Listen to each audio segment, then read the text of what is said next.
Alhamdulillah Rabbil Alamin. Segala puji bagi Allah, Tuhan semesta alam. Dialah yang menciptakan langit dengan segala yang ada di dalamnya. Dan Dia pula yang menciptakan bumi bersama isinya. Dia yang mengatur, Dia yang memberikan rizki. Dan kelak kepadanya kita akan kembali. Dan hanya kepada Allah kita meminta pertolongan. Ala umurid dunya wad din. Dalam mengurusi urusan dunia kita. Dan juga urusan agama kita. Kalau bicara Ramadan, kita punya urusan. Penting sekali. Tapi di bulan Ramadan ini, juga ada urusan dunia kita yang terkadang membuat kita jadi pening. Membuat kita jadi susah. Maka kemana kita minta pertolongan? Allah Rabbul Alamin. Allahumma salli wa sallim ala abdika wa rasulika Sayyidina wa maulana Muhammadin wa ala alihi wa ashabi ajma'in. Ya Allah, semoga salat dan salam, berkah dan nikmat senantiasa Engkau curahkan untuk hamba kekasih-Mu, untuk baginda Nabi kita Muhammad alaihi salatu wassalam, untuk keluarga beliau, untuk istri-istri beliau, untuk putra-putri beliau, dan untuk seluruh sahabat Nabi. Semoga Allah meridai kita bersama mereka.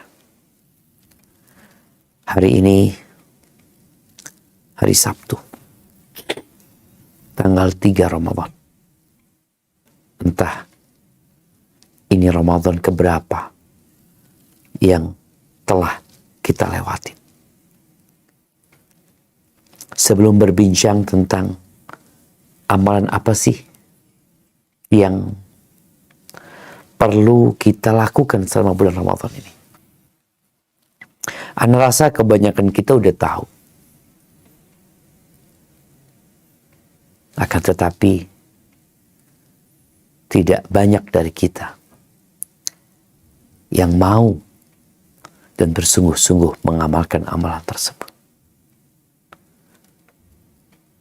Maka ketahuilah bahwa Allah Azza wa Jal tatkala mensyariatkan ibadah puasa di bulan Ramadan, Allah mengatakan yuridullah bikumul yusra wala yuridu bikumul usra. Allah ingin kemudahan buat kalian. Itu poinnya. Allah nggak ingin menyulitkan kalian. Oleh karena itu, bicara hukum, yang musafir, yang sakit, dan tidak mampu berpuasa, udah jangan puasa. Kau ganti di hari-hari lain. Bagaimana dengan orang tua atau orang yang punya penyakit yang sudah nggak mungkin disembuhkan? Gak usah puasa juga. Bayar fidyah. Kemudahan Allah berikan. Dan kita diperintahkan berbuat baik bukan hanya bulan Ramadan. Rasulullah SAW mengatakan, if'alul khaira dahrakum. Kalian berbuat baiklah sepanjang tahun ya. Bukan hanya di bulan Ramadan berbuat baik, enggak, tapi sepanjang tahun berbuat baik. Namun di momentum-momentum yang Allah menjadikan kebaikan di sana lebih banyak, maka disinilah kita lebih semangat lagi. Wa ta'arradu li nafahati rabbikum. Kalian cari itu. Jadi ada musim-musim kebaikan yang Allah tetapkan, berlomba-lomba kalian pada waktu itu gitu. Seperti kita lihatlah bagaimana masyarakat tatkala ada momentum promo, ya, ada beli 1 gratis 1 ya, atau beli 2 gratis 1, atau apa saja promo-promo yang berkaitan dengan urusan dunia, ada diskon besar-besaran. Itu orang beda belanjanya, nggak sama. Harga biasa dengan harga promo tentunya akan membuat harga promo itu lebih laris. Maka di sini Nabi SAW menyebutkan, mengingatkan para sahabatnya tentang keutamaan bulan Ramadan. Bagaimana beliau mengatakan kepada mereka, atakum Ramadan syahrun mubarak. Telah datang kepada kalian bulan Ramadan, bulan yang berkah. Bulan yang berkah. Ada apa di sini di bulan Ramadan? Dijelasin nama Nabi SAW satu persatu secara detail. Jelasin tentang dibukanya pintu-pintu surga, ditutupnya pintu-pintu neraka, dibelenggunya setan.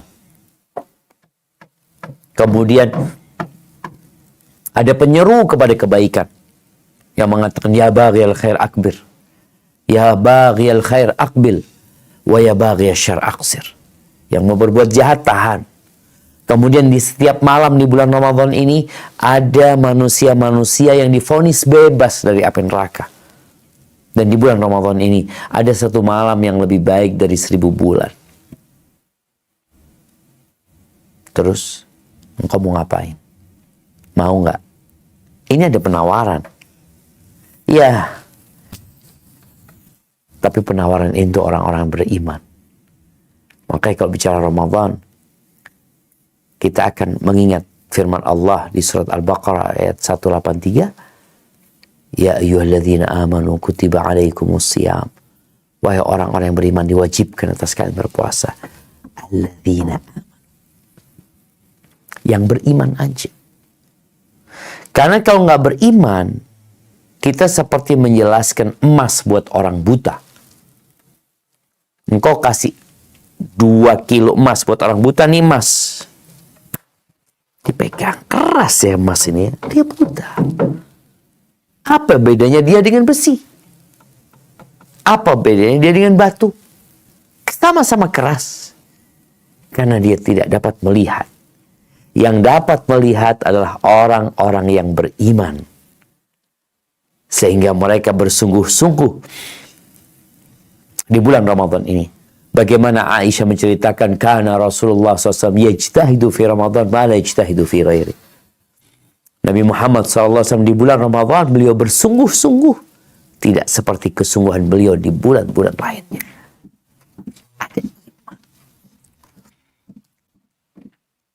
Ahibati fillah, kalau bicara amalan apa aja yang berada di top, di puncaknya, ya tentunya puasa. Karena dari 12 bulan itu Allah memilih bulan Ramadan sebagai tempat dilaksanakannya rukun Islam, yaitu puasa. Allah mengatakan syahrul Ramadan alladzi unzila fihi al-Qur'an. Bulan Ramadan nih.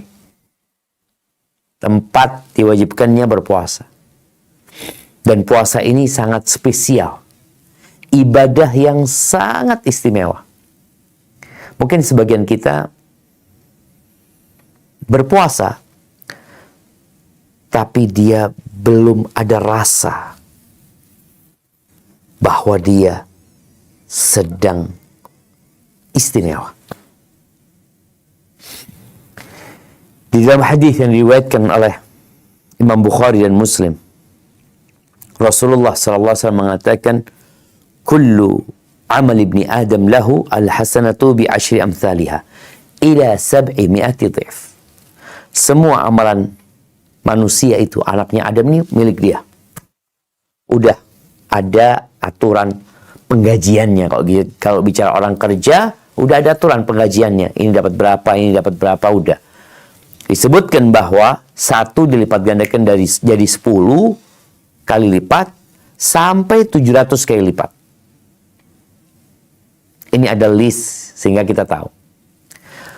Yaqulullah azza wa jalla, Allah berfirman, kata Nabi SAW, ini hadis qudsi, illa siyam, kecuali puasa, kecuali amalan puasa. Fa innahu li wa ana ajzi bihi. Puasa itu milikku, bukan milik anak Adam, milikku. Aku yang akan kasih balasan. Standar penggajiannya, standar pahalanya, hanya Allah yang tahu. Kenapa? Nih sebabnya. Taraka syahwatahu wa ta'amahu wa syarabahu min ajli. Dia meninggalkan syahwatnya. Yang halal dia tinggalin. Dia meninggalkan makan minum yang halal, bukan haram ya. Karena kalau bicara yang haram, mau puasa, mau nggak puasa tetap haram. Tapi di bulan puasa ini, kita dididik untuk meninggalkan yang halal agar kita terbiasa meninggalkan yang haram. Kalau yang halal aja ditinggalin, apalagi yang haram, itu puasa. Min ajli, kata Allah, dia meninggalkan itu karena aku. Dan ibadah puasa ini, ibadah yang nggak kelihatan. Kok bisa nggak kelihatan? Rata-rata ibadah itu adalah mengamalkan sesuatu. Sehingga namanya mengerjakan sesuatu akan terlihat, akan terdeteksi dia mengamalkan sesuatu. Sholat kelihatan. Baca Quran kelihatan dia sedang baca Quran. Sedekah kelihatan. Berzikir kelihatan. Apa coba engkau sebutin? Tapi kalau puasa, kelihatan dari mana dia puasa. Oh, tadi anak kasih makan nggak mau. Oh, apa orang yang nggak mau waktu dikasih makan itu tandanya dia puasa? Belum tentu. Mungkin dia nggak suka. Oh, bibirnya kering. Apakah semua orang yang bibirnya kering tandanya dia puasa? Enggak juga. Oh, dia lemes. Orang sakit juga lemes.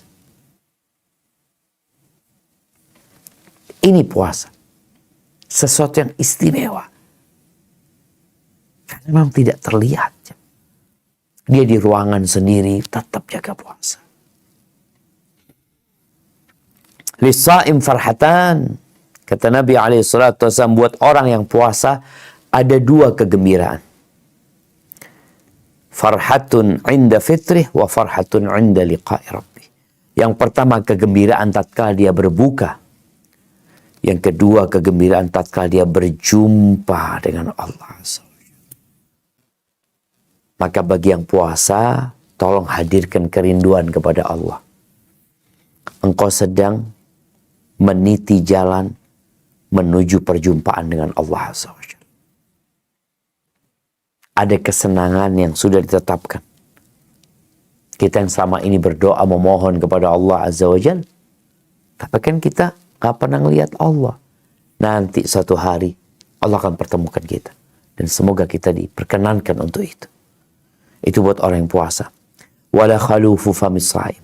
Nabi mengatakan bau mulutnya orang yang puasa atyab indallah min rihil misik.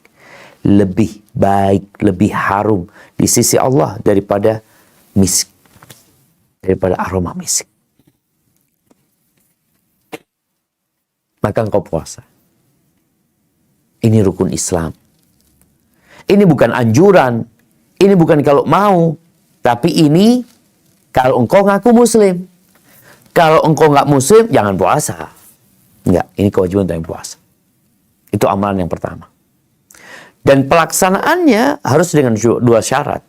Untuk semua amalan harus dengan dua syarat. Yang pertama, ikhlas. Lillahi ta'ala. Yang kedua, sesuai dengan aturan. Ketentuan dari Nabi Muhammad SAW. Kalau tidak, apa kata Nabi SAW? Rubba sa'imin, laisa lahu hadhun min siyamihi illa al-ju' wal atash. Berapa banyak orang puasa yang tidak mendapatkan dari puasa dia kecuali lapar dan haus.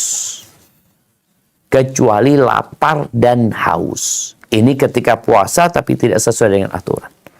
Puasanya ikut-ikutan belaka. Terus siapa yang akan mendapatkan balasan dari puasa? Man shoma ramadhana imanan wahtisaban. Barang siapa yang berpuasa di bulan Ramadan karena iman, karena dia beriman, bukan karena katanya orang, bukan karena ikut-ikutan, tapi karena dia beriman.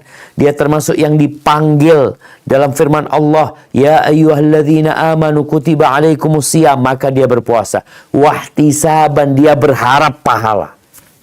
Bukan yang penting aku puasa. Enggak.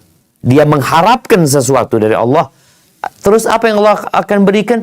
Ghufira lahu ma taqaddama min dzambi. Dosa-dosa dia yang lalu diampuni sama Allah Azza wa Jalla. Ini karunia Allah Jalla Jalaluh. Tapi ingat, puasanya sesuai dengan aturan. Karena Nabi SAW pernah mengatakan, man lam yada qawla zuri wal amala bihi falaysa lillahi hajatun fi an yada'a ta'amahu wa syarabahu. Rawahul Bukhari. Barang siapa yang ketika berpuasa, dia tidak meninggalkan perbuatan haram, ucapan dosa, menipu, dan perbuatan dosa, maka Allah nggak butuh dia meninggalkan makan dan minum. Karena sejatinya kalau bicara makan minum itu halal. Tapi menipu orang, membuli orang, memaki orang, mengeluarkan kata-kata kotor, itu sejak sebelum Ramadan udah haram. Masuk Ramadan semakin haram. Kenapa engkau tinggalkan makan minum tapi engkau nggak tinggalkan dosa? Sampai Nabi SAW mengatakan as-sawmu junnah. Puasa itu perisai yang dapat menyelamatkan hamba dari dosa, menyelamatkan hamba dari syaitan, menyelamatkan hamba dari api neraka. Saum junnah. Memang orang kalau jaga ketika puasa, jaga perutnya jemaah, Allahu Akbar. Dikosongin perutnya sama dia, nggak mikir makan ini makan itu kita bisa mengontrol diri kita. Fa idza kana yaumu shaumi ahadikum, apabila salah seorang dalam kondisi puasa, fala yarfuth wala yafsuq wala yajhal.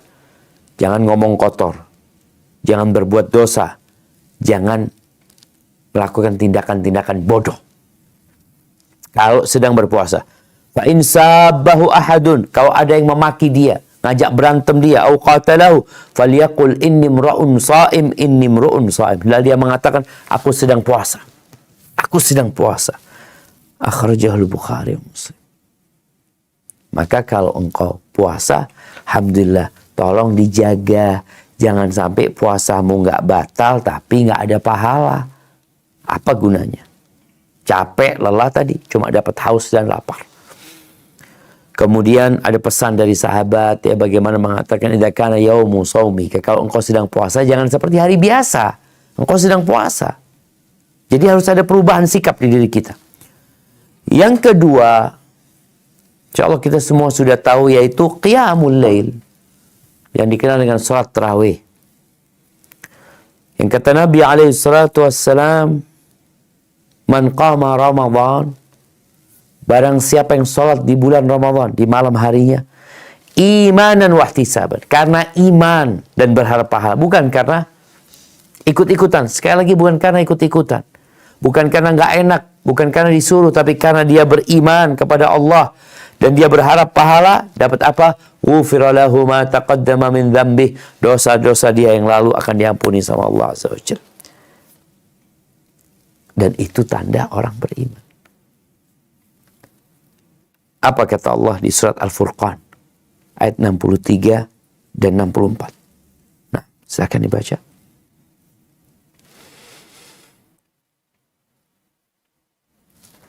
A'udzu billahi minasy syaithanir rajim.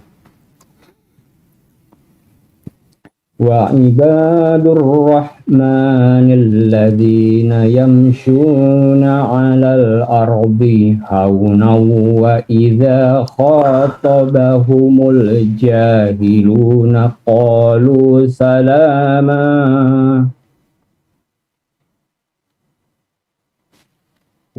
والذين يبيتون لربهم سجدا وقياما.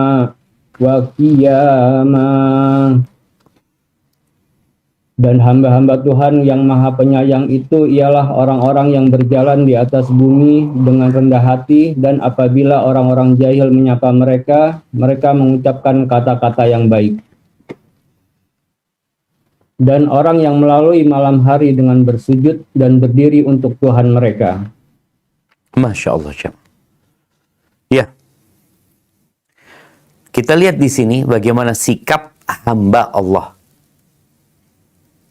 Kita kan mengaku hamba Allah. Hamba Allah itu hablum minan nasnya baik, hablum minallahnya lebih baik lagi. Dia bergaul dengan masyarakat, meninggalkan ucapan kotor. Tadi bicara puasa, dia tidak memaki, dia tidak menghina. Masya Allah. Kalau dia ketemu orang, dia akan menyampaikan sesuatu yang membuat dia selamat. Malam harinya ngapain? Sujud dan bangun.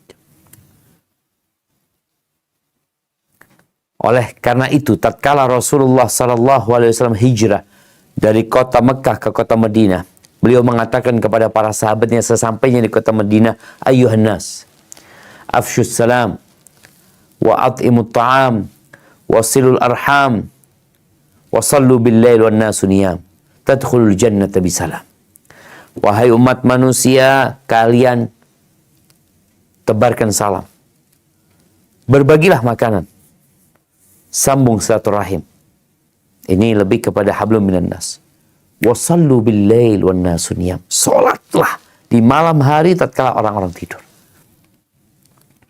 Maka amalan yang kedua adalah salat malam yang dikenal dengan salat tarawih. Dan perlu kita pelajarin hukum-hukum yang berkaitan dengan puasa, hukum-hukum yang berkaitan dengan salat malam. Karena ada sebagian orang berpikir salat tarawih itu harus berjamaah di masjid.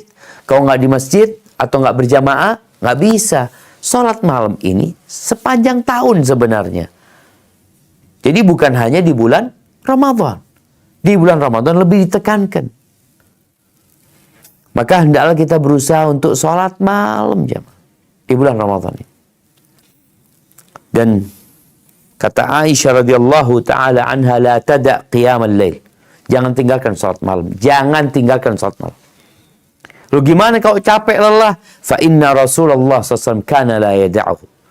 Rasulullah SAW tidak pernah meninggalkannya. Wa kana idza maridha aw kasila shalla qa'idan. Kalau beliau sakit atau capek, beliau salatnya duduk. Maka buat teman-teman mungkin yang sakitnya kakek, yang sakitnya sakit, yang kakinya sakit, kemudian dia salat di masjid yang panjang imamnya bacaannya. Engkau jangan tinggalin, tapi engkau tetap salat duduk karena sakit kakimu.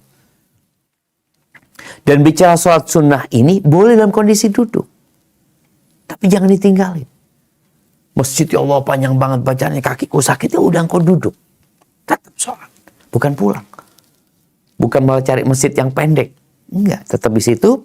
Tapi usahakan dalam kondisi duduk. Ahibati fillah. Kalau kita lihat para sahabat Nabi.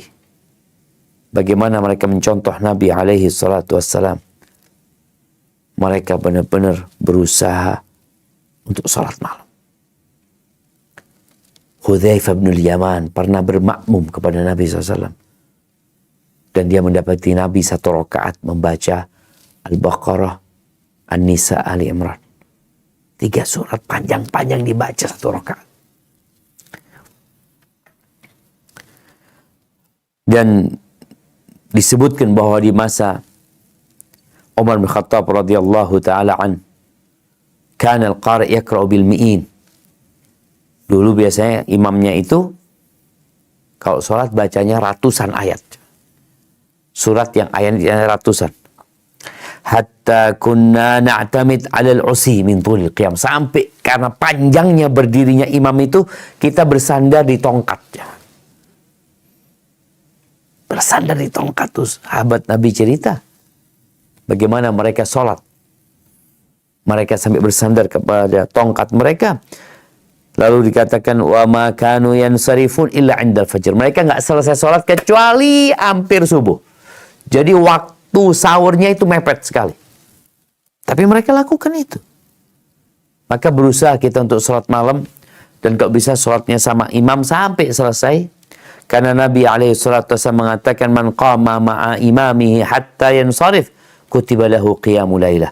Barang siapa yang sholat bersama imamnya sampai pulang, imamnya sampai selesai, maka akan ditulis buat dia sholat semalam suntuk. Rawahu Ahlus Sunnah. Itu amalan yang kedua. Yang ketiga, sedekah. Allahu Akbar. Kalau bicara Nabi SAW di bulan Ramadan, maka beliau lebih baik daripada angin yang ditiupkan, angin yang berhembus. Semua orang kena. Beliau kalau punya harta, dibagiin sama Nabi SAW. Kana ajwadu bil khair min ar-rihil mursal. Beliau lebih baik daripada tadi angin yang dihembuskan. Dan bicara sedekah jamaah, para sahabat melihat sedekah ini amalan yang mulia sekali. Sehingga mereka berlomba-lomba untuk bersedekah. Umar bin Khattab pernah suatu hari Nabi SAW menyuruh para sahabat untuk bersedekah. Kata Umar, pada saat itu aku punya harta. Bertepatan dengan saat Nabi nyuruh, aku punya harta. Apa kata Umar? Al-yawm asbik Abu Bakar in sabaqtuhu yawman. Hari ini aku akan bisa ngalahkan Abu Bakar kalau memang aku bisa ngalahkan dia. Satu hari sekarang nih waktunya aku bisa ngalahkan dia. Akhirnya dibawa nih hartanya Umar. Setengah hartanya Umar ditaruh di depan Nabi SAW. Faqala li Rasulullah SAW ma abqaita li ahlik. Nabi berkata kepada aku, apa yang kau sisakan buat keluargamu? Qala faqultu mithlahu. Yang aku sisakan sama seperti itu. Jadi kalau uangnya 100 juta, yang 50 juta dibawa berarti sisanya 50 juta. Lalu datang Abu Bakar. Bawa hartanya, taruh di depannya Nabi SAW. Nabi bertanya kepada Abu Bakar sebagaimana bertanya kepada Umar, ma abqaita li ahlika, apa yang kau sisakan buat keluargamu? Kata Abu Bakar, abqaitu lahumullah wa rasulahu. Aku tinggalkan buat mereka, aku sisakan buat mereka Allah dan Rasulnya.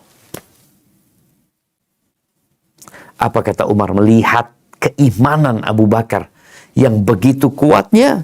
Dia mengatakan, la usabikuka ila syai'in abad. Aku nggak akan bisa mengalahkanmu selama-lamanya. Itu Abu Bakar. Dan orang kalau mau mati, dia ingin sedekah. Yang masih hidup punya kesempatan sedekah. Tapi dia masih cinta sama harta. Makanya sebaik-baiknya sedekah itu adalah sedekahnya orang yang sehat, yang dia berharap umur panjang. Tapi kalau orang yang sudah sakit-sakitan, kemudian dia berpikir, ya Allah, kayaknya aku sudah mau mati ini dan itu, beda lagi ceritanya. Orang kalau sudah mau mati, dia serahkan semua hartanya. Terus, karena Ramadan ini spesial, dan engkau adalah orang yang spesial, apa yang perlu kita sedekahkan? Yang pertama, bagikan makanan. Bagikan makanan, bukan fulus nih, makanan. Kau beli makan, kau taruh, mamanya. Tapi kalau engkau mewakilkan, nih fulus, dengan harapan diberikan makanan juga boleh. Allah Azza wa Jal ketika memuji penghuni surga, menyebutkan apa yang mereka kerjakan di dunia, salah satunya memberi makan. Coba kita baca firman Allah di surat Al-Insan ayat 8-12. Nah. A'udzu billahi minasyaitonir rajim. Wa yut'imuna no? Wa yut'imuna at-ta'ama 'ala hubbihi miskinan wa yatiman wa asira. Innama nut'imukum liwajhillahi la nuridu. Innama nut'imukum liwajhillahi la nuridu minkum jazaa'an wala syukura. Inna nakhafu min rabbina yawman abusan qamtarira. Fawaqahumullahu syarra zalikal yawmi walaqahum natratan wa surura. Wajazahum bima sabaru jannatan wa harira. Dan mereka memberikan makanan yang disukainya kepada orang miskin, orang anak yatim, dan orang yang ditawan. Sesungguhnya kami memberi makanan kepadamu hanyalah untuk mengharapkan keridhaan Allah. Kami tidak menghendaki balasan dari kamu, dan tidak pula ucapan terima kasih. Sesungguhnya kami takut akan azab Tuhan kami pada suatu hari yang di hari itu orang-orang bermuka masam penuh kesulitan.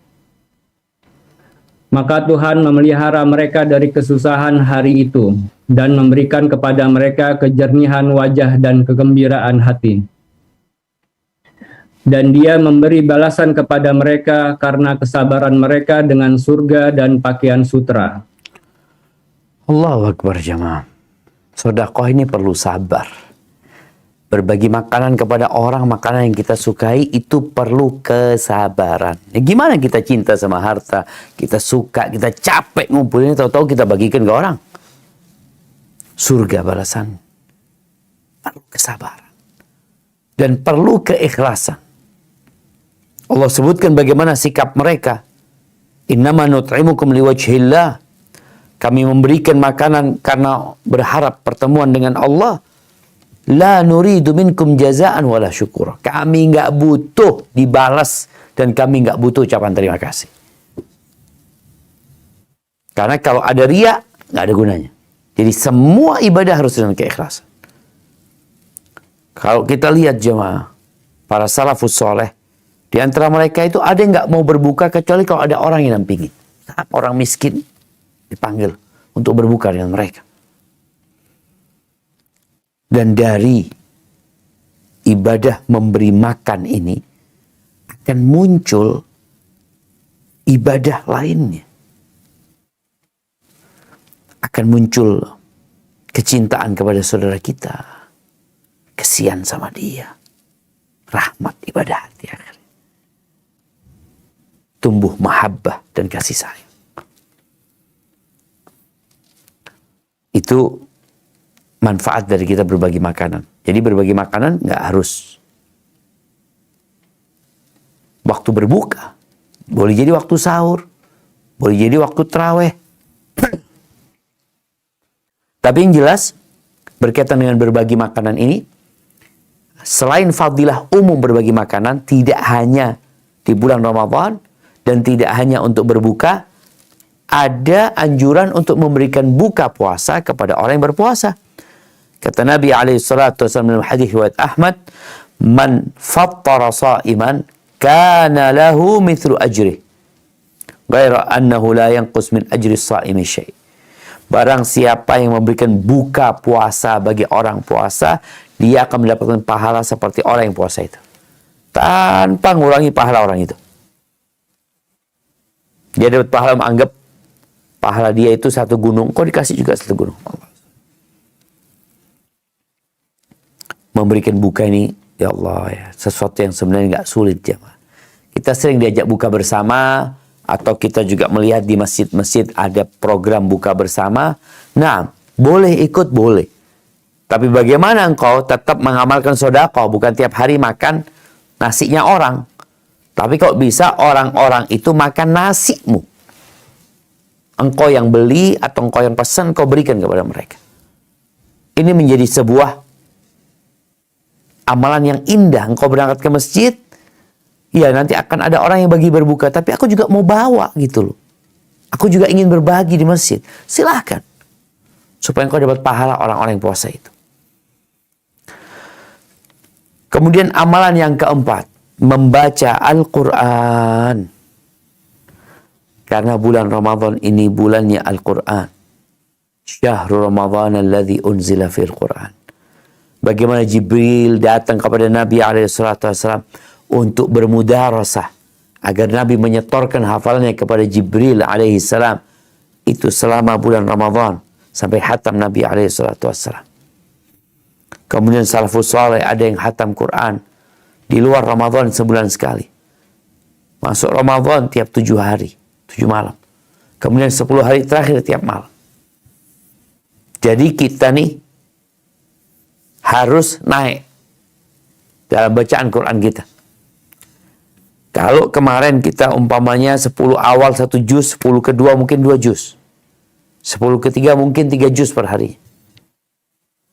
Jadi memang harus dipaksa jiwa ini untuk baca Al-Quran. Dan usahakan membaca Al-Quran dengan artinya. Agar kita faham apa yang diinginkan Allah dari kita. Dan bicara Ramadan menjadi bulannya Al-Quran di antara salafus saleh. Seperti riwayat Al-Imam Syafi'i, bahwasanya beliau itu di bulan Ramadan menghatamkan Quran 60 kali. Rahimahullahu ta'ala. Ya Allah syawaya. Maka engkau bikin. Kita masih 3 hari. Kalau engkau mau hatam sama artinya, engkau baca sama artinya. Insya Allah pahalanya akan lebih besar. Kemudian yang kelima, duduk di masjid. Habis subuh kan biasanya kita lihat nih orang-orang, Masya Allah, sholat subuhnya pada ke masjid, yang awalnya nggak pernah bangun subuh karena harus dia sahur, akhirnya nunggu azan, dia berangkat ke masjid. Nih ada amalan nih, kalau engkau berangkat ke masjid, duduk, jangan pulang. Kecuali ada kerjaan, kecuali ada kesibukan. Bukan mau tidur ya pulangnya. Duduk di masjid, berzikir sampai matahari terbit. Nabi SAW biasanya kalau habis sholat subuh, beliau duduk di tempat sholatnya sampai matahari terbit baru beliau pulang. Maka kita pun bisa lakukan itu. Ada hadis riwayat Imam Tirmidzi bahwa Nabi SAW mengatakan, man shallal fajr fi jamaah. Barang siapa yang sholat subuh berjamaah, thumma qa'ada yadhkurullah, kemudian dia duduk mengingat Allah Azza wa Jal sampai matahari terbit, thumma shalla rak'atain, kemudian dia sholat 2 rakaat. Afwan kanat lahu ka ajri hajjatin wa umratin tamatin. Dia akan dapat pahala haji dan umrah yang sempurna. Allahu Akbar. Duduk di masjid, berzikir mengingat Allah Azza wa Jalla. Kemudian amalan yang keenam, i'tikaf. Kalau tadi i'tikaf sebenarnya duduk antara subuh sampai matahari terbit itu i'tikaf. Tapi ada i'tikaf di 10 hari terakhir. Di bulan Ramadan. Bagaimana iktikaf ini seorang menahan dirinya di rumah Allah untuk fokus konsentrasi kepada Allah Azza wa Jalla, meninggalkan penghalang-penghalang ketaatan, urusan-urusan dunia. Dan kalau dilihat iktikaf ini menggabungkan banyak ibadah, menggabungkan baca Quran ya, sholat, zikir, doa, macam-macam di ibadah iktikaf itu. Mungkin orang yang belum pernah iktikaf, dia mikir, ya Allah sulit ini dan itu. Nggak ada yang sulit jemaah. Yang penting niat dari awal. Innamal a'malu binniyat. Kemudian berkaitan dengan iktikaf, Al-Imam Ibnu Qayyim rahimahullahu ta'ala menjelaskan ya, bahwasanya tatkala kesehatan hati itu dan istiqamahnya di atas jalan kebenaran itu menuju kepada Allah Azza wa Jalla, itu tergantung bagaimana dia mengumpulkan hatinya kepada Allah. Karena ada orang yang kemana-mana pikirannya. Cari ini, cari itu, kepingin ini. Yang dia cari keridhaan Allah. Sehingga kalau dilihat, orang yang puasa, meninggalkan makan ya, sehingga perutnya kosong. Kemudian di malam hari umpamanya dia iktikaf. Dia meninggalkan sohib-sohibnya, meninggalkan kawan-kawannya. Dia fokus beribadah kepada Allah Azza wa Jal. Maka itu insya Allah akan membuat hatinya jadi bersih dan benar. Ini kesempatan untuk memperbaiki hati kita. Baik, kalau bicara iktikaf, nggak harus 10 hari. Tapi kalau engkau bisa 10 hari, umpamanya dari malam 21 sampai selesainya Ramadan, itu akan lebih utama buat engkau. Nah, kalau bicara apa hikmah dari iktikaf, disebutkan hikmah dari iktikaf ini banyak. Yang pertama, jadi suci tempat itu jamaah, karena kita iktikaf di sana. Allah mengatakan, "Tahhir baiti lit-ta'ifina wal-'akifina wa ruk'is sujud." Sucikan rumahku untuk orang-orang yang tawaf dan untuk orang-orang yang iktikaf, yang dia menjadikan masjid sebagai rumahnya.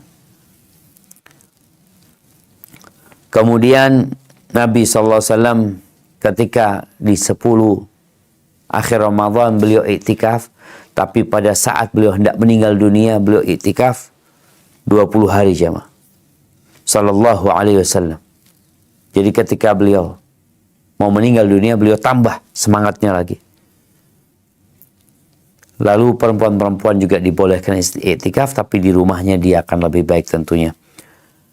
Baik, ahibati fillah, setelah bicara iktikaf, yang iktikaf ini bagaimana menahan jiwa kita untuk tidak kemaruk sama dunia ya, rakus sama dunia, sibuk dengan dunia, dan menjaga hati kita untuk selalu membaca Al-Quran Al-Azim di masjid sana, di rumah Allah. Kurangin ngobrol, jangan iktikaf akhirnya majelis. Habis isya ngobrol, minum ini itu. Engkau minum secukupmu, lalu engkau kembali ke tempat iktikaf. karena engkau sedang ingin mengumpulkan hatimu agar senantiasa bermunajat kepada Allah Azza wa Jalla. Kemudian ahibati fillah, yang ketujuh, umrah di bulan Ramadan. Ini amalan yang perlu diamalkan, umrah di bulan Ramadan.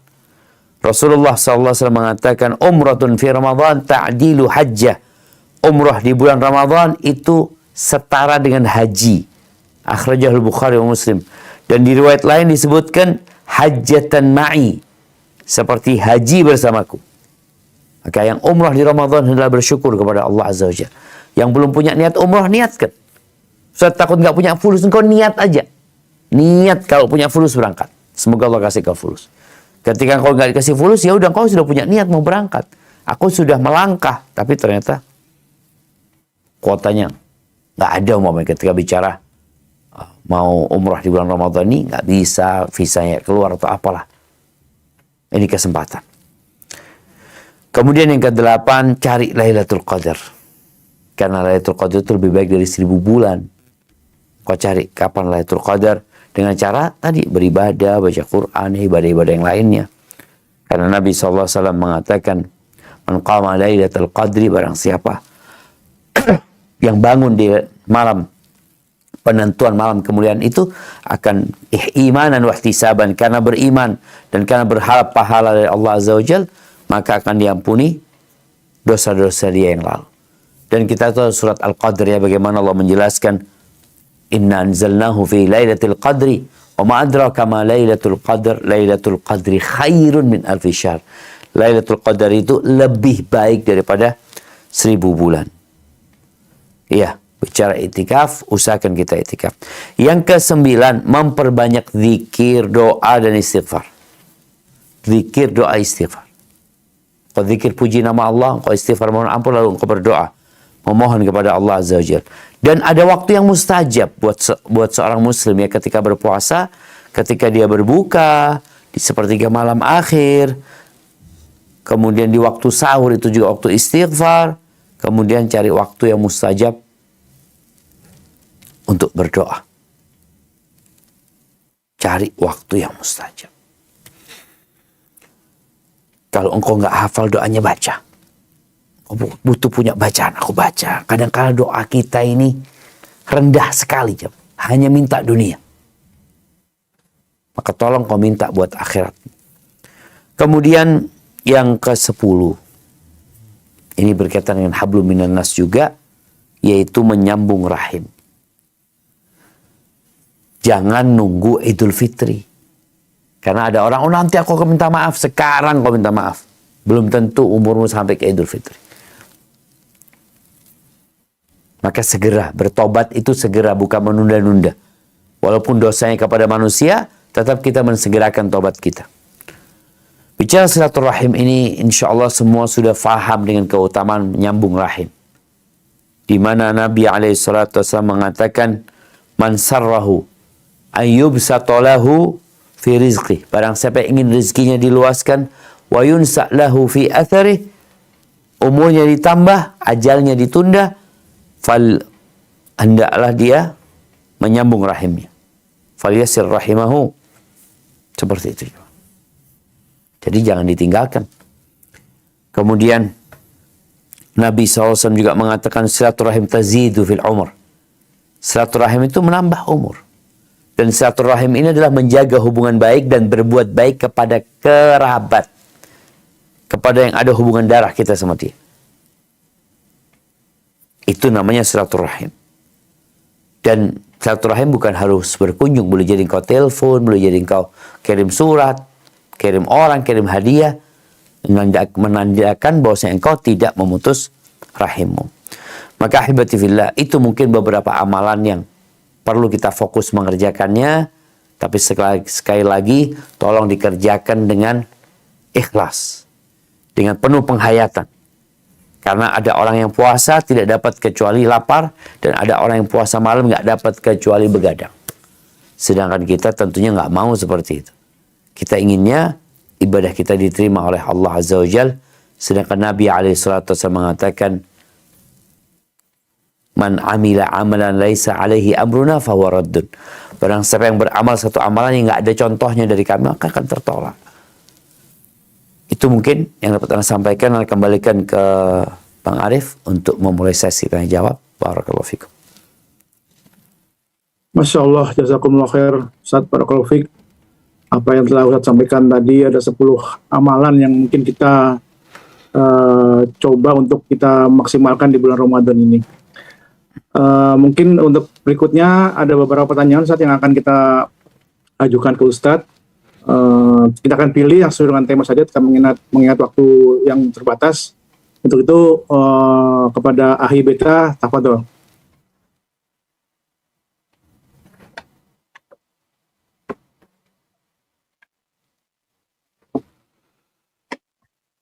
Assalamualaikum, terima kasih Ati Arif. Ini memang ada banyak pertanyaan, tapi saya kira akan kita bacakan yang sesuai dengan tema dulu, terutama karena ada hampir 18 atau 20 pertanyaan yang masuk. Masya Allah. Tapi ya kita coba yang mana yang mungkin berkaitan langsung, mudah-mudahan bisa mewakili. Bismillah.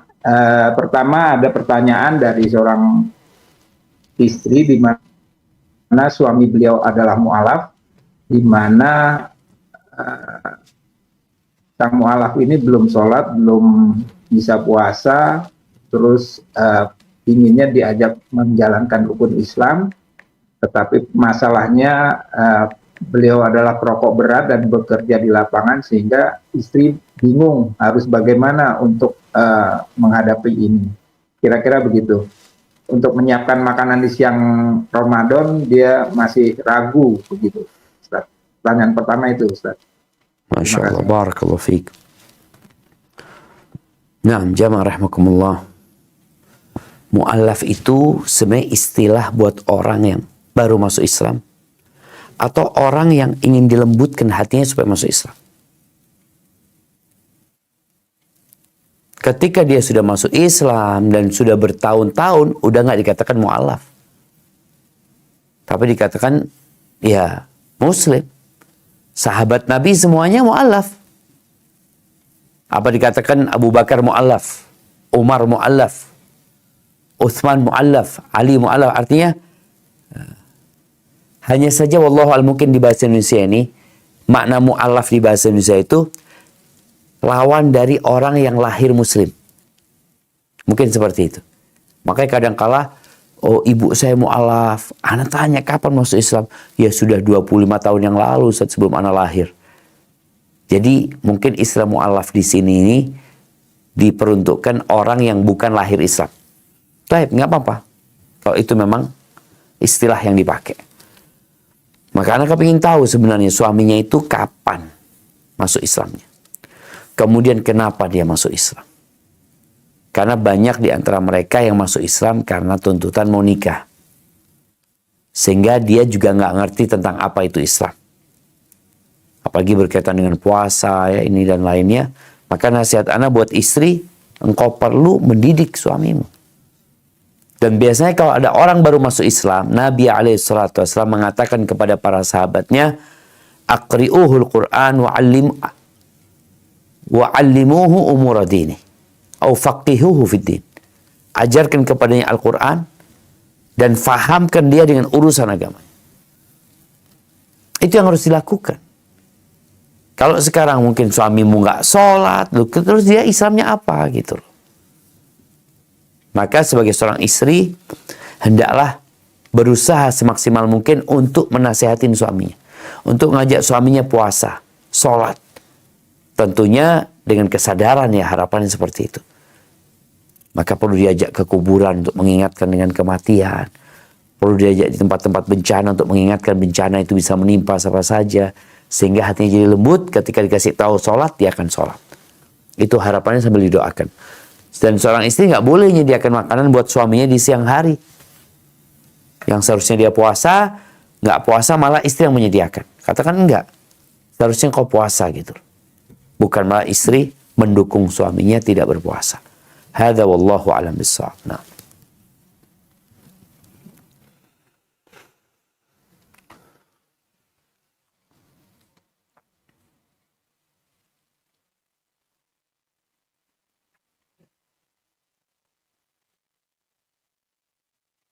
Naam, tafadhal. Ya, maaf Ustadz, saya terpencet mute. Di bulan Ramadan tahun ini, ada seorang bertanya, pekerjaannya menuntut untuk bepergian keluar kota dengan kendaraan yang jarak tempuhnya sekitar 8 jam perjalanan. Allahu Akbar. Pertanyaannya, apakah dikategorikan safar? Terus bagaimana sebaiknya untuk puasanya? Apakah dianggap sebagai musafir? Gitu. Masya Allah, barakallahu fiik. Nah, ahibati fillah, kalau bicara safar ya, Allah Azza wa Jalla mengatakan, "Faman kana minkum maridhan au ala safarin." Barang siapa di antara kalian sakit atau dalam perjalanan, maka fa'iddatun min ayyamin ukhar. Maka dia gantikan di hari-hari lainnya. Bicara jarak, maka kalau bicara patokannya jarak, maka ulama banyak yang berpendapat 81 kilo. Itu jarak. Tapi kalau bicara budaya, sebagian menjadikan standar budaya. Kalau tempat itu dianggap safar, safar. Bagi dikatakan perjalanan 8 jam, maka dia musafir. Bagaimana dengan kondisi dia? Kembali kepada kemauanmu.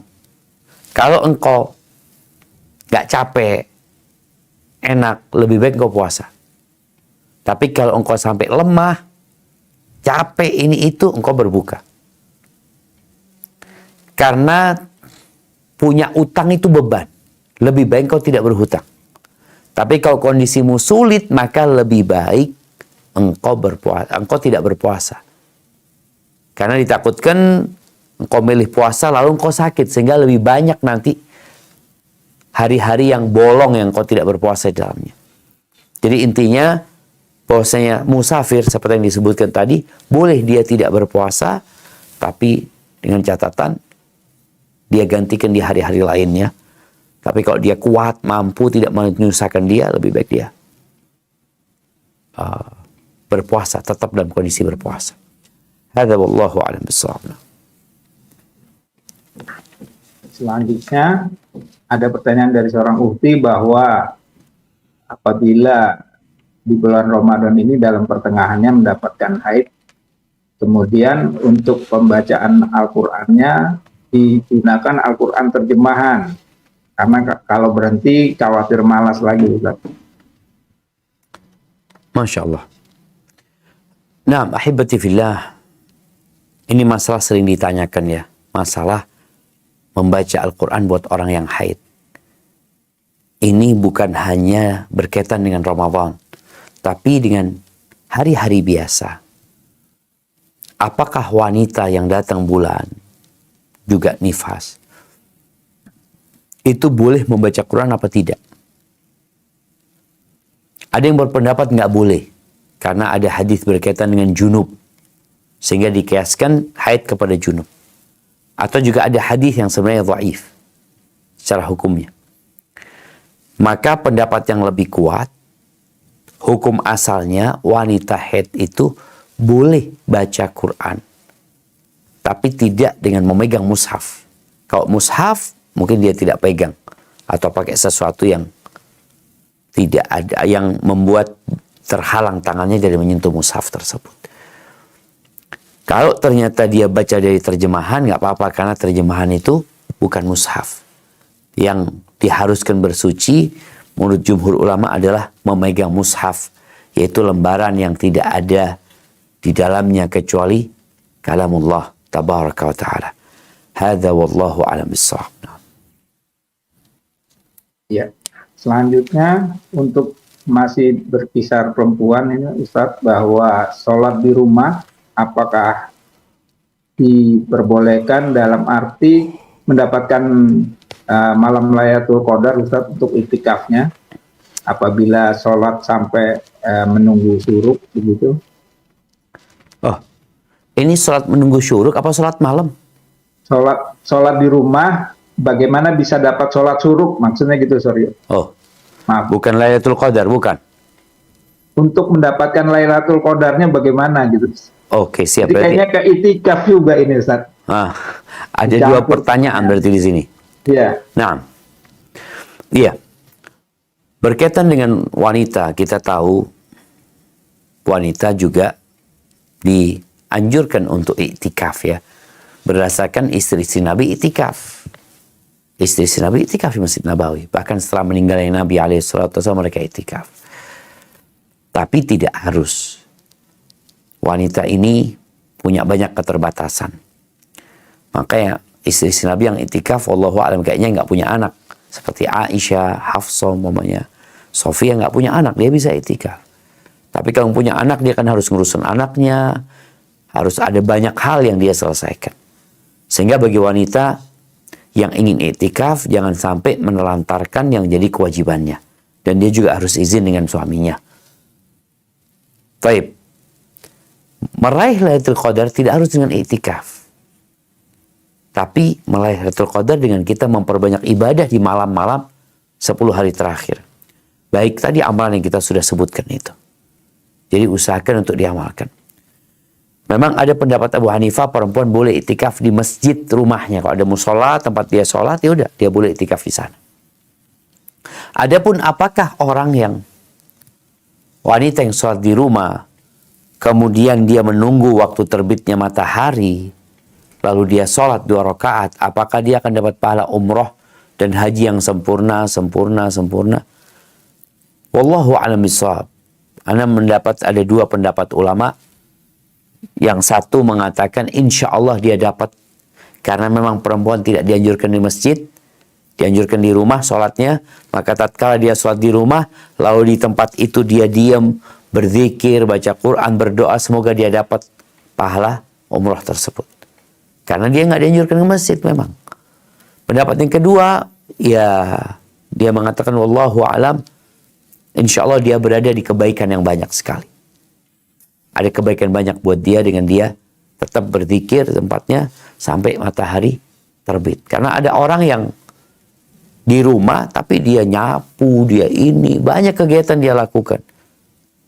Yang perlu dia lakukan kalau ingin dapat pahala itu berzikir, berdoa di tempat dia, baca Quran. Jadi bukan dengan melakukan aktivitas lainnya yang di dalam rumah. Hadza wallahu a'lam bishawab. Ya, masih lanjutan iktikaf Ustaz. Apabila dilakukan di suatu pondok di mana itu khusus wanita, apakah tetap lebih utama di rumahnya daripada ke pondok tersebut Ustaz? Terima kasih. Gimana? Di pondok khusus wanita, di mana si wanita ini berkunjung ke tempat pondok yang diadakan iktikaf khusus wanita, lebih baik di rumahnya atau beritikaf di pondok tersebut. Di pondok itu ada masjid gitu, di masjidnya maksudnya kan? Di sini tidak dijelaskan, hanya pondok mu'alafah khusus wanita. Masya Allah, barakallahu fiik. Ya. Iya, yang pertama itikaf di masjid ya, bukan di pondok, bukan di ruang kelas, bukan di gedung serbaguna, bukan di kantor, bukan di rumah, tapi di masjid. Makanya kalau dikatakan mungkin maksudnya itikaf di pondok perempuan, mereka punya masjid khusus memang buat pondok. Jadi itikafnya di masjid, bukan di pondoknya. Kalau dikatakan mana yang lebih utama umpamanya bagi dia, ketahuilah bahwasanya ada 2 keutamaan. Ada bicara tempat, waktu, dan ada keutamaan dari ibadah itu sendiri. Kadangkala kalau bicara rumah, maka di rumah perempuan lebih baik, tapi nggak iktikaf. Iktikaf tetap di masjid lebih baiknya.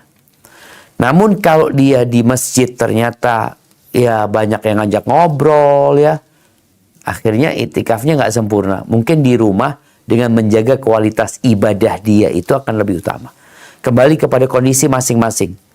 Ada orang kalau di rumah anak malah malas Ustaz. Di rumah anak ya tidur. Tapi kalau di masjid karena melihat orang pada ibadah, anak jadi semangat ikut ibadah mereka. Boleh jadi pilihannya ya di masjid. Karena dia akan lebih semangat di sana daripada di rumah malah malas-malasan seperti itu. Hadza wallahu a'lam bishawab. Selanjutnya, apakah beribadah hanya beberapa jam saja pada Lailatul Qadar? Bismillah, pahalanya tetap sama dengan 1000 bulan, Ustaz. Apakah, saya nggak paham. beribadah hanya beberapa jam saja pada Lailatul Qadar, pahalanya tetap sama dengan 1000 bulan. Pertanyaannya demikian. Nah, ahibati fillah, yang dapat Lailatul Qadar itu ya dapat lebih baik dari 1000 bulan. Kalau bicara ibadahnya, maka sesuai dengan ibadahnya. Lebih baik dari 1000 bulan. Kalau malam hari itu dia sholat, dia berzikir, dia baca Quran. Lebih baik dari 1000 bulan. Kalau dia cuma sholat doang, ya udah, dia dapat pahala 1000 bulan dengan sholat yang dia lakukan. Jadi amalan apapun yang dikerjakan di malam Lailatul Qadar itu lebih baik dari 1000 bulan. Sehingga kita berusaha untuk memperbanyak amalan. Bukan hanya anak sebentar lah. Ya udah, engkau sebentar dapat lebih baik 1000 bulan. Tapi apa sih yang kau amalkan ketika itu? Makanya para ulama menyebutkan bahwasanya amalan apa saja. Kalau di malam itu engkau sholat, kau baca Quran, kau berzikir, kau berdoa, kau bertobat, ada semua kebaikan kau kerjakan, maka itu lebih baik dari 1000 bulan. Tentunya berbeda dengan orang yang Nabi SAW di 10 hari terakhir itu di-fullin malamnya untuk beribadah dengan orang yang hanya ngambil sedikit. Ada perbedaan. Tapi bicara 1000 bulan, tetap kalau dia dapat Lailatul Qadar, maka itu lebih baik dari 1000 bulan. Hadza wallahu a'lam bissawab. Nah. Berkaitan dengan malam Ramadan, Ustaz, bahwa sudah ada sholat tarawih, apakah perlu sholat tahajud juga begitu, Ustaz? Dan bagaimana sebaiknya menjalankannya? Terima kasih. Barakallahu fiik. Nah, ahibati fillah, pertanyaan ini muncul karena kita dianjurkan banyak-banyak beramal di bulan Ramadan ini. Jadi sholat tarawih itu sebenarnya sholat malam. Itu pun jadi sholat tahajud sebenarnya. Hanya ada yang berpendapat bahwa sholat tahajud itu kalau sudah tidur ya, dianjurkan tidur dulu baru dia sholat ya. Wa minal laili fatahajjat. Dari malam hari hendaklah engkau bangun ya, untuk beribadah kepada Allah dengan melaksanakan sholat tersebut. Kalau bicara apakah dia perlu melanjutkan, kalau perlu terserah engkau. Orang terawih ini ada yang cuma setengah jam selesai terawihnya. Selesai dia. Bahkan ada yang kurang dari itu. Tapi ada yang terawihnya udah, anak terawihnya Ustaz sampai jam 11 malam. Udah panjang dia sholatnya itu. Tapi mau nambah juga boleh. Hanya yang dilarang sama Nabi SAW itu sholat witir 2 kali nggak boleh. La witrani fi lailah. 2 kali witir nggak boleh dalam satu malam. Jadi kalau engkau mau sholat tanpa witir, kalau sudah di terawihnya ada witir. Tapi kalau engkau terawihnya nggak ikut witir, berarti nanti witirnya diakhirkan. Jadi buat orang-orang yang berprasangka besar, insya Allah dia sholat malamnya bakal bangun, maka terawihnya nggak usah pakai witir. Artinya imamnya witir, engkau nggak witir. Tapi kalau engkau takut nggak bangun, ya udah engkau witir sama imam. Perkara nanti malam engkau sholat lagi, tapi tanpa witir. Sholatul lail mathna mathna, kata Nabi SAW, sholat malam itu 2-2. Hadza wallahu a'lam bissawab. Nah. Ya, berkaitan dengan niat puasa, Ustaz, apabila tidak membaca niat puasa dan tidak sahur karena tertidur, hukumnya bagaimana puasanya? Masya Allah, barakallahu fiik. Ya, ini pertanyaan yang penting sekali jamaah, karena memang innamal a'malu binniyat. Amalan itu harus ada niatnya. Wa innama likulli imri'in ma nawa. Semua orang akan mendapatkan apa yang dia niatkan. Sedangkan untuk puasa Ramadan, Nabi SAW mengatakan, man lam yujmi' siyam minal lail fala siyama lahu. Barang siapa yang malam hari nggak niat untuk puasa, maka nggak sah puasa dia. Niat itu tempatnya di hati. Amalan hati niat itu, bukan amalan lisan. Amalan lisan ini zikir, baca Quran, ya, amar ma'ruf nahi mungkar, dakwah, itu amalan lisan. Sedangkan niat itu amalan hati. Maka apabila engkau di dalam hatimu sudah berniat besok mau puasa, tapi nggak sahur, ya udah nggak ada masalah. Jadi bukan mengucapkan nawaitu ya. Nabi SAW tidak ada riwayat yang menyebutkan beliau itu membaca nawaitu siyama ghadin. Sahabat-sahabat juga nggak ada yang mengatakan itu, karena memang niat itu tempatnya di hati. Jadi para ulama ketika menyebutkan niat itu menjelaskan seperti itu engkau dalam hati, engkau niat puasa besok gitu. Niat puasa untuk melaksanakan perintah Allah Azza wa Jalla. Jadi tidak dengan lisan. Karena sekali lagi, niat itu amalan hati bukan amalan lisan. Apabila engkau sudah niat besok kau pingin puasa, engkau tahu besok 1 Ramadan, walaupun engkau nggak sholat taraweh ya, tapi engkau tahu ya Allah besok Ramadan aku mau puasa. Dalam hatimu engkau mengatakan itu, insya Allah puasamu diterima. Jadi niat itu nggak harus dilafalkan dengan lisan kita. Karena memang bukan amalan lisan. Hadza wallahu a'lam bissawab. Nah. Baik Ustaz, ini pertanyaannya contohnya adalah seorang pemain nasional sepak bola muslim yang tidak berpuasa saat latihan atau bertanding di bulan Ramadan. Apakah uzur dari pekerjaan ataupun profesi ini boleh diizinkan untuk tidak berpuasa dan menggantinya? Gitu Ustaz. Barakallahu fiik. Yang pertama jamaah, sudah ada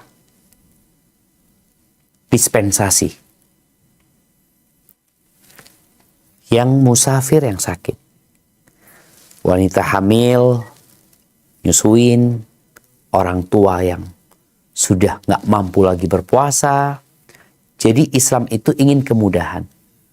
Bagaimana dengan orang yang profesinya dia kalau bicara bola atau dia pekerja kasar yang kerja di bawah matahari, yang harus berkeringat, mereka tetap wajib puasa, nggak ada dispensasi, kecuali dalam kondisi yang tadi disebutkan. Apabila saat dia melakukan hal itu, kalau bicara nggak ada dispensasi, berarti malamnya wajib niat puasa. Dia sahur, dia makan cukup, karena belum tentu besok dia masih hidup. Belum tentu besok dia latihan. Maka tatkala malam hari dia sahur, dia tahu hari ini bakal capek, dia mungkin minum vitamin atau apa. Pagi harinya dia puasa.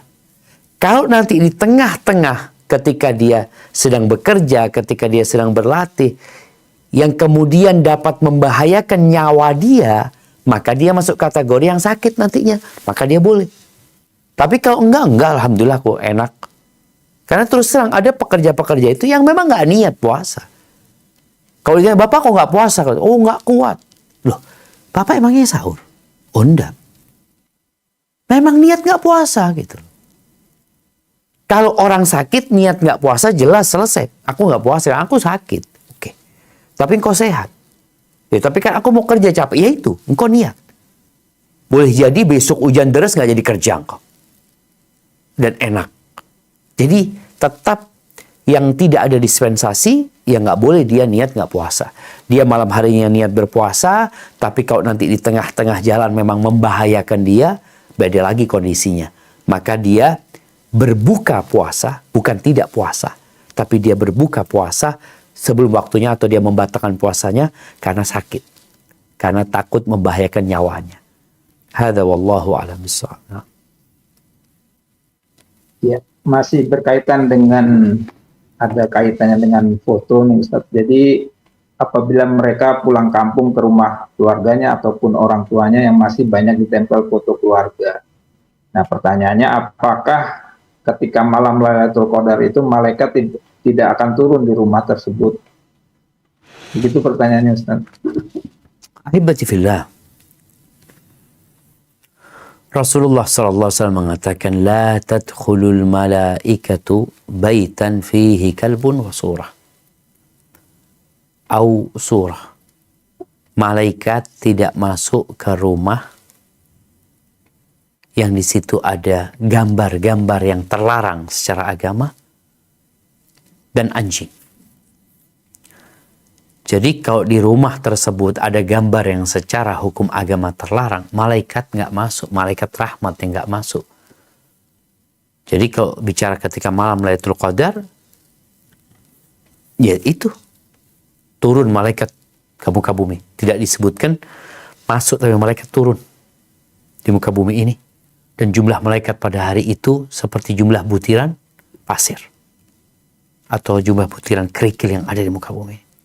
Sehingga apabila di rumah kita ternyata ada hal-hal yang terlarang, maka malaikat rahmat nggak akan masuk.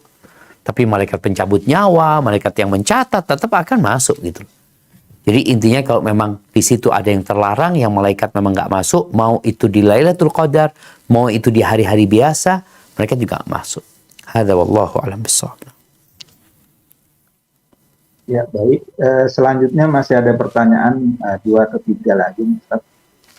Tentang kebiasaan saat Idul Fitri, di mana di sesama keluarga saling berkunjung dan mengucapkan taqabbalallahu minna wa minkum. Apakah itu wajib disampaikan, dan apa hukumnya bagi seorang wanita pergi berkeliling ke keluarganya atau saudaranya untuk walaupun bersama-sama? Apakah diperbolehkan itu? Terima kasih. Barakallahu fiik. Ya, kalau bicara ucapan taqabbalallahu minna wa minkum, itu doa agar doa dan ucapan selamat sebenarnya, yang artinya semoga Allah menerima dari kami dan dari kalian. Itu termasuk sesuatu yang diperbolehkan. Kalau dikatakan wajib, tidak. Bukan satu kewajiban. Ini kembali kepada budaya dan tradisi. Dan ucapan selamat itu, ya kita juga diperintahkan untuk saling mendoakan sesama muslim.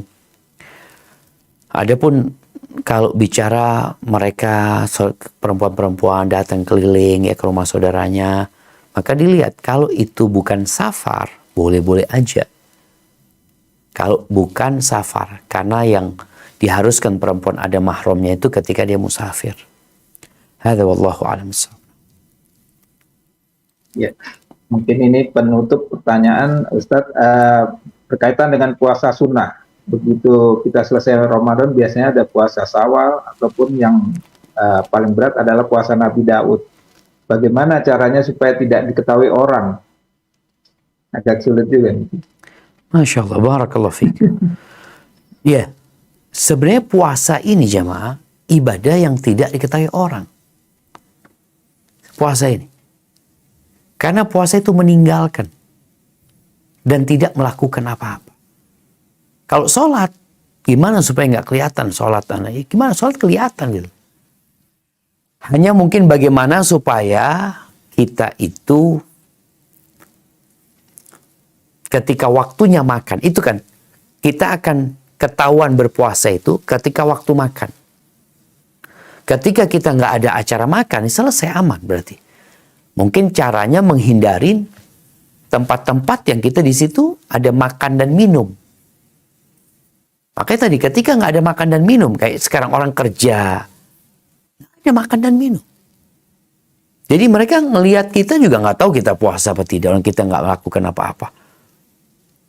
Maka mungkin cara menutupin, subhanallah ada seorang yang subhanallah yang berpuasa sunnah bertahun-tahun ya, dia berpuasa sunnah, keluarganya nggak tahu, tempat kerja dia nggak tahu. Berangkat kerja pagi bawa bekal, di tengah jalan bekalnya disodakahkan sama dia. Jadi keluarga mengira fulan ini sarapan di tempat kerjanya. Sampai tempat kerja, orang-orang di tempat kerja mengira dia sudah sarapan di rumahnya. Selesai. Pulang, dia makan malam, wah itu berbuka dia. Jadi nggak ada yang tahu. Karena memang puasa ini sekali lagi ibadah meninggalkan, bukan melakukan sesuatu. Maka kita supaya lebih tersembunyi, ya tadi. Bagaimana kita menghindari tempat orang-orang makan. Maka kalau diundang makan, kita minta maaf nggak bisa hadir umpamanya. Kalau kepingin, nggak ketahuan dia sedang berpuasa. Tapi kalau memang undangan makan engkau mau berbuka, ya sudah, engkau datang, engkau berbuka aja di sana.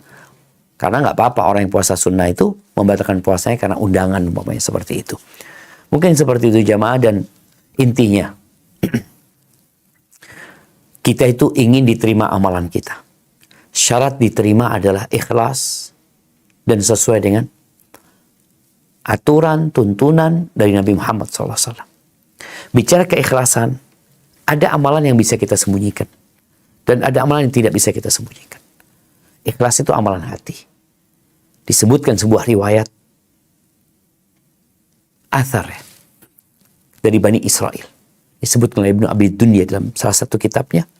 Ada seorang yang beribadah di dalam gua selama 40 tahun atau 80 tahun, lupa. Akhirnya Allah perintahkan malaikat untuk mengadab dia, memasukkan ke neraka.